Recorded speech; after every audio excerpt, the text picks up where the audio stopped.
Hi friends, इसके पहले video में मैं 9th क्लास की हिस्ट्री का फर्स्ट चैप्टर बताई थी।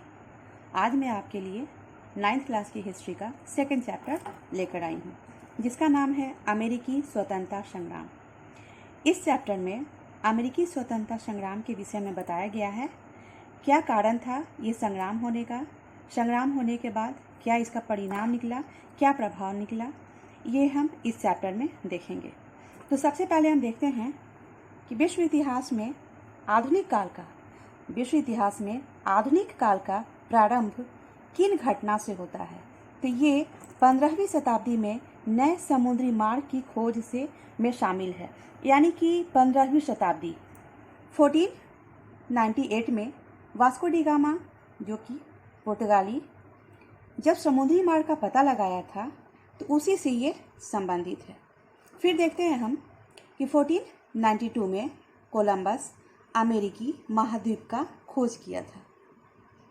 तो यहाँ हमें ये जान लेते हैं कि 1492 में कोलंबस अमेरिकी महाद्वीप का पता लगाया था, लेकिन अगर हमें कहा जाए कि इस भूखंड का, इस महाद्वीप का विस्तार से, बृहत रूप से कौन इसका वर्णन किया था, तो इसका वर्णन अमेरिकी वेस्पुची किया था। अब अमेरिका के मुख्यतः जो हैं रूस और फ्रांस से इंग्लैंड में अपना वर्चस्व स्थापित कर लिया था। तो अमेरिका में मुख्य रूप से कौन अपना वर्चस्व स्थापित किया, तो फ्रांस और इंग्लैंड। अब यहाँ हम देखते हैं कि संग्राम में क्या क्या कारण था। पहला कारण है उपनिवेशों में राजनीतिक स्वायत्तता का अभाव। फर्स्ट पॉइंट है ये। तो अमेरिकी उपनिवेशों में अधिकांश जो थे वो अंग्रेज लोग थे। तो हम जान रहे हैं कि अमेरिकी उपनिवेश जो थे वहाँ पर अधिकांश लोग अंग्रेज लोग थे। तो इंग्लैंड की जो संसदीय व्यवस्था थी और विधि विधान का जो नियम तो बना हुआ था, उससे अंग्रेज लोग भली भांति परिचित थे और वो चाहते थे कि वो अपने उपनिवेश में उसी तरह की प्रजातांत्रिक व्यवस्था लागू करे। तो अमेरिकी उपनिवेश जो थे वो चाहते थे कि वहाँ पर प्रजातंत्र की व्यवस्था लागू हो, लेकिन ब्रिटिश शासक जो थी इसके खिलाफ थी। उपनिवेशों के सब गवर्नर इंग्लैंड के राजा द्वारा मनोनीत किए जाते थे। यहाँ ये लाइन बहुत इंपॉर्टेंट है कि उपनिवेशों के जो गवर्नर होते थे इंग्लैंड के राजा द्वारा मनोनीत किए जाते थे, जिन्हें बहुत सारे अधिकार भी प्राप्त थे और वे उपनिवेशवासियों के प्रति उत्तरदायी नहीं थे। फलतः अब हम यहाँ देखते हैं कि जब ऐसी स्थिति उत्पन्न हो जाती है तो उपनिवेशवासियों को शासन के योग्य नहीं माना जाता था, यानी कि ब्रिटिश सरकार जो थी वो उपनिवेशवासियों को शासन के योग्य नहीं मानती थी, जो कि आगे चलकर ये असंतोष का कारण बना और स्वतंत्रता संग्राम के कारण में ये संग्राम में भाग लिया, ये उत्तरदायी बना। भौगोलिक दूरी दूसरा पॉइंट है। तो इंग्लैंड और अमेरिका की जो भौगोलिक दूरी थी वो बहुत ज़्यादा थी। ये जो था अटलांटिक महासागर के एक छोर पर इंग्लैंड और दूसरे छोर पर इंग्लैंड था और दूसरे छोर पर अमेरिका था। अब यहाँ जब इतनी ज़्यादा दूरी था तो यहाँ यातायात का भी प्रॉब्लम होता था, संचार साधनों का भी अभाव था, जिसके कारण वो जब अपनी उपनिवेशों पर प्रभावशाली नियंत्रण रखना चाहते थे तो वो नियंत्रण नहीं रख पाते थे।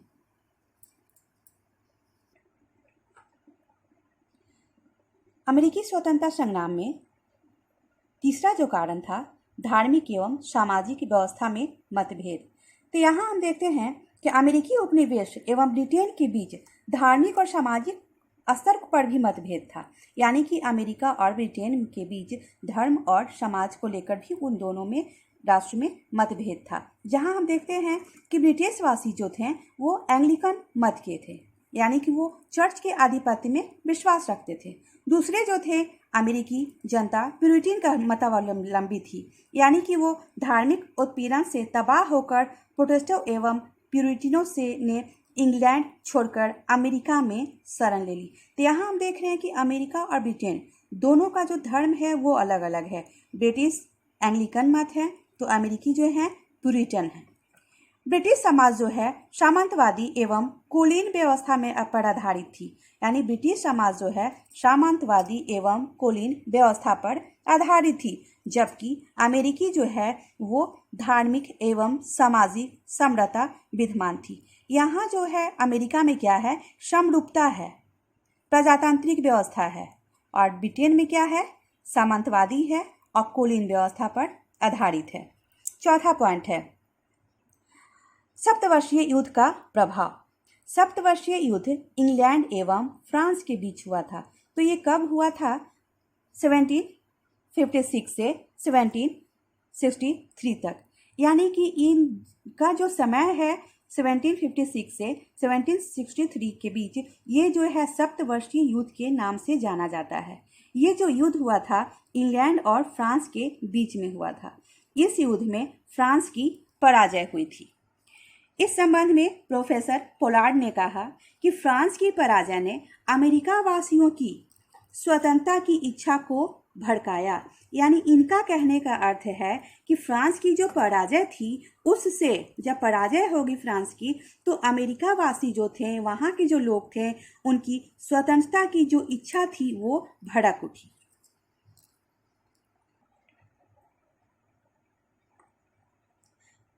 पांचवा पॉइंट है प्रगति विरोधी और आर्थिक नीति। यहाँ हम देखते हैं कि जो अमेरिका के जो उपनिवेश थे वो अगर कोई व्यापार कर रहे हैं तो ब्रिटेन उस पर हस्तक्षेप करता है। उपनिवेश का आर्थिक शोषण किया जाता है और उनकी जो स्वतंत्र व्यापार की जो भावना कहिए, उसे स्वतंत्र व्यापार की जो भावना उनमें उजागर हुई थी, उसका विरोध किया जाता है।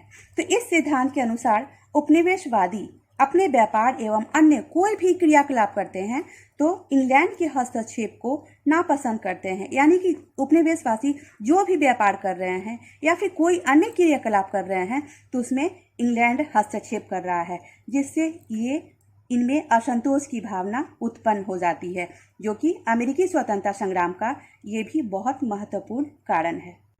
तो फ्रेंड्स, ये था मेरा आज का वीडियो। आगे का जो पॉइंट है वो हम अगले वीडियो में आपको बताएंगे।